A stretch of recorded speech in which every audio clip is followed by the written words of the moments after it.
จะแม่นหยังเนาะแต่ละมือเฮ็ดเวียกหนึงมาต่อเวียกหนึงก็ยังบ่แล้วลูกกูบ่มีผู้ใดมาซอยสมจิตเอ้ยมาซอยแม่เฮ็ดเวียกเฮือนนี่แม่แต่ละมือลิ้นจะโทรศัพท์อยู่หั่นแหละโดยจังได๋เอาสิเพชรตกนะเวียกกันนะสิจุ่มหยังกันแก่ก่อน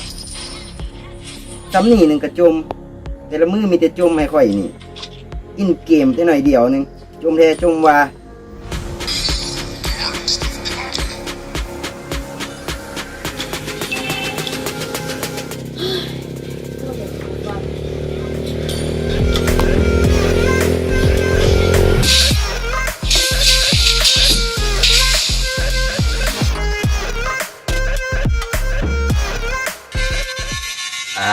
เป็นตาไปเต้นเด้อดูว่านะฮักแค่ว่า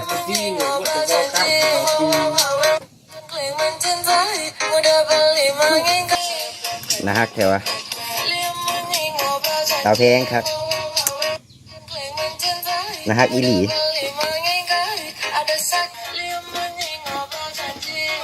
เป็นอะไรสมจิตได้ยินแม่ตัวว่า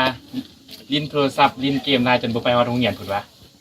บ่เฮาก็บ่ได้ลิ้นไล่ปานนั้นนะลิ้นแต่น้อยเดียวหนึงป่านที่ลิ้นแท้ลิ้นว่าจนบ่เฮ็ดเวียกเฮ็ดงานอันเด้อ โอ้ยบ่น้อยแล้วแม่ตัวเราสู่อ่าวฟังหมดแล้วล้านสิตัดอนาคตตัวเองย้อนลิ้นเกมนี่วะแม่ความอ้าวเว้าหั่นแหละลูกสิทิ่มอนาคตตัวเองย้อนเกมแบบนี้บ่ได้ลูกตกกับปาระการเรียนบ่ควรตัดอนาคตของตนเองนะนี่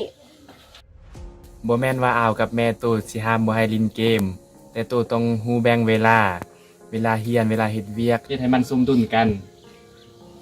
แม่นบ่ว่าอันใดก็อย่าถ้ามันหลายเกินไปก็บ่ดีลูกควรรู้จักแบ่งให้มันเท่าๆกันโดยลูกเข้าใจแล้วสิ่งที่แม่กับอ่าวได้เว้ามาตักเตือนลูกนั้นต่อไปลูกสิเปลี่ยนแปลงตนเองสิแบ่งเวลาในการเล่นเกมและการเรียนกับเฮ็ดเวียกดีๆฉันก็มาซอยแม่แต่งกินแหนะตอนรับอ้าวมายามนี่นะโดยลูกสิไปเดี๋ยวนี้แหละ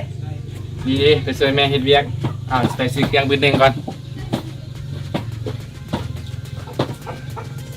มาให้เฮาจังไฟให้เด้อ